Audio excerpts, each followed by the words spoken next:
Hello miners!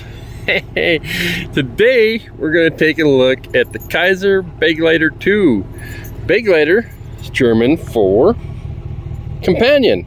That's why we're taking a look at my dog Cinnamon there. Came across this one during their National Knife Sale on Blade HQ. I did a search for 154 CM, one of my favorite blade steels, and I did it in Tanto. And I saw this one, and I had to get it. It's the first Begleiter I've seen in a Tanto blade. This is, of course, Azo design, micarta. And we got a deep carry pocket clip. We got some lightning, some milling there, and extended jimping on there. Big old thumb studs. Hollow grind through the straight part of this blade. It feels like a razor, very thin. Actually, could be a little bit edgier, but it's very thin through here, and it drops like a dream. We'll do that one more time.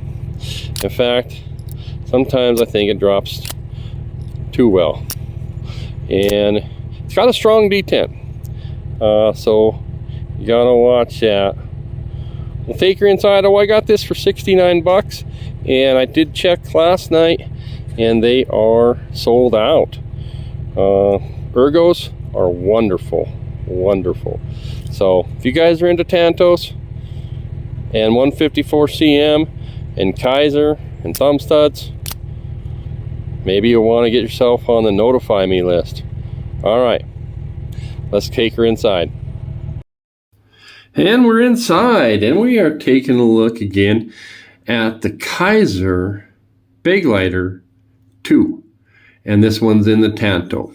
So we'll take a peek at our micarta. It's a black micarta, but it's got this nice distressed look to it. It's kind of got some gray, some white in there. We've got some nice jimping along the top. We've got a deep carry pocket clip. I ordered a Civivi titanium black pocket clip, and I think it's going to screw right in, and that's going to give this a nice one. And we talk about those ergos. It does kind of need something there. Very thin micarta on here. So as I mentioned, it's got a pretty stiff detent. So it's a strong detent. It's thumb stud only. And we've got some mushroom, some really puffy thumb studs. 154 blade steel. We got a hollow grind and then a flat grind, which is cool. And a Americanized Tanto. Great sharpening choil. And this is Azo. And the Begleiter 2. So we have some lightning, some drilling there on this side. How's it look on the other side? Up, you got them on the other side as well. So lockup is good. We can get that. Yep, super. Action is actually two drops shutty, if there's such a thing. I hate to mess with these just because they may come with some thread lock, and I'd like to tighten this, and I'll show you one in just a second. But let's go ahead and do some cut tests. So very nice thin. All right, I can tell you this one needs some help. So it doesn't cut the foam peanut that great, and I did bring somewhere, I'm sure, I got me some far side. I'm not able to find them. Well, sorry about that, Ty. So maybe some other time. How's the cut paper? Well, yeah, it's not. Okay, when you get the right, okay, we're getting it done now, but okay, so okay, that's okay. How about some cardboard? Not bad. Okay, that felt better. All right. I have with me a couple of my regular carries, and I want to show those to you. So we'll set this one out. Kind of go, I think I'm going to go in how I view them in terms of overall knife. So this is the Olight Beagle. It's also in 154 cm, thumb stud knife.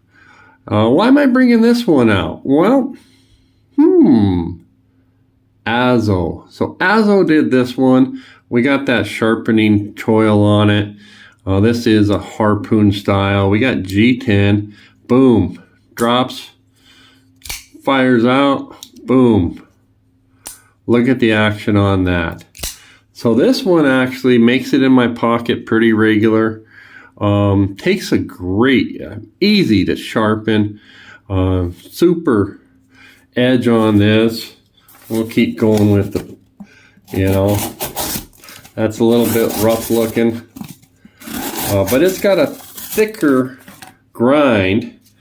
And when I was cutting, if I go to cut like paracord with this one's really does a nice job. So I like that. We'll get this one out there. We got the Azo Begleiter 2. And this is another Kizer. This is the Kizer Towser K. So these are all in that $69 price range. And by the way, I did get this one off of Blade HQ. Kizer Towser K, rich light handle, 154 cm, and Azo. That's actually the same. Looks like he started to come up with his maker's mark. So this is Azo. I did put a bit of a, what do you want to call it? Tried to polish this edge a little bit. So I'm going at 20 degrees on my knives, by the way, guys. I reprofile them on my field guide, which is a diamond stone, and then I'll finish them on my Smith's tri-stone system. And on some of them, I just go to 800 grit. This one I was up to 1200 grit. Wanted to try 154 at 1200. But I think that 800 is a nice finish as well. So we'll leave that out there, but watch this. Whoop. I mean, you know what? Now these are all thumb stud knives. And this drop shutty. In fact, these three are almost too much of a guillotine. Chop your fingers off. Last one, but not least, Olight Drever. I've said it before, I'll say it again. One of the most underrated knives out there. And almost certain, maybe not. Maybe that's not an Azo design. N690 blade steel. If I ever get around to doing knives with the best action, this one will be in that video. Thumb stud action and finger flick. For some reason I thought this was an Azo design, and now I'll have to go back and find out. If anybody knows, let me know. But this is just a comparable knife, and it's just a great knife. Also finished this one. I just finished this one on the diamonds on that field guy. It's about a 600 to 800 grit, and super sharp. So, all right, guys. That concludes the video. Was supposed to be about this knife, but those are some knives that are very similar priced. You found this one for $47 brand new with white G10 on Amazon recently. I'm gonna get off the phone here. Talk to you later.